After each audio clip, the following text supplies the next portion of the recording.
చివరిగా ఐదో స్కామ్. ఇది బ్యాంకు వేలం పేరుతో జరుగుతుంది. దీన్నే బోగస్ బ్యాంక్ ఆక్షన్ అంటారు. ఇందులో ఏం జరుగుతుందంటే, మోసగాళ్లు ఆ ఆస్తిపై ఏదో లోనుందని ఒక నకిలీ ఎన్కంబరెన్స్ సృష్టిస్తారు.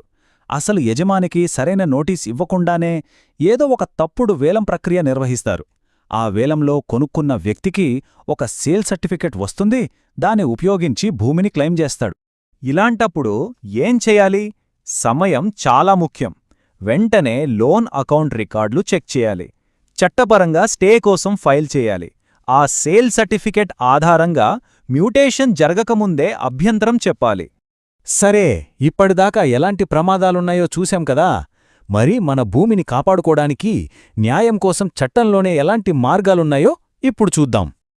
చూడండి, న్యాయం కోసం ఒక స్పష్టమైన దారి ఉంది. దీన్నే అప్పీల్ ల్యాడర్ అనొచ్చు. మొదట తహసీల్దార్ లేదా సబ్ రిజిస్ట్రార్ ఆర్డర్పై 60 రోజుల్లోగా అప్పీల్ చేయాలి.